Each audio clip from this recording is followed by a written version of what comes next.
छोटी राजकुमारी का विवाह एक ऐसे लड़के से हुआ था जिसे दुनिया मूर्ख कहती थी, पर किस्मत उसे एक ऐसे राज तक ले जाने वाली थी जिसके बारे में कोई सोच भी नहीं सकता था।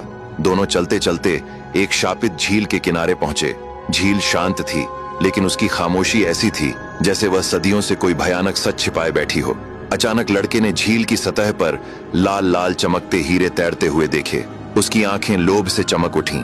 राजकुमारी ने घबराकर उसे रोकते हुए कहा, इसे मत छुओ, यह झील अशुभ है। लेकिन लालच के आगे उसकी कोई बात नहीं चली। लड़के ने एक लाल हीरा उठा लिया और उसी पल से उनकी किस्मत का अंधेरा सफर शुरू हो गया। दूसरे राज्य में पहुंचकर वह मूर्ख लड़का राजा के दरबार में दरबान बन गया। एक दिन दरबार में जुए का खेल चला तो उसने वह लाल हीरा दांव पर रख दिया। सबकी आंखें उस लाल की चमक में खो गईं और मूर्ख की किस्मत अचानक पलट गई। कुछ ही दिनों में उसने उस लाल से बहुत रुपए जीत लिए। दरबारियों की ईर्ष्या भड़क उठी और यह बात राजा तक पहुंची। राजा ने हीरा देखा तो उसने बिना देर किए हीरा छीन लिया और इसे अपनी बेटी को दे दिया।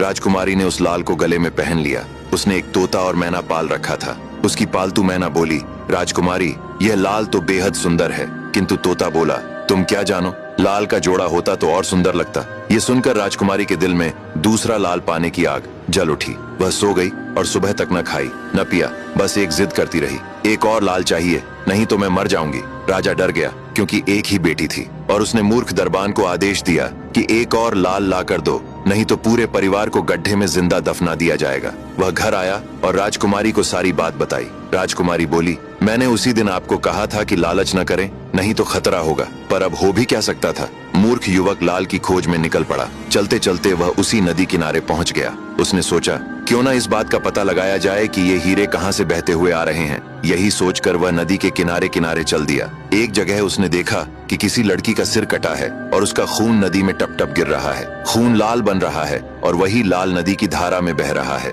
वह चुपचाप एक पेड़ पर चढ़कर छुप गया और छुप छुप कर देखने लगा कि आखिर बात क्या है। जब शाम हो गई तो एक राक्षस आया और एक पेड़ से फूल तोड़कर लड़की को सूंघा दिया। लड़की तुरंत जीवित हो गई। अब आगे की कहानी जानने के लिए देखिए अगला भाग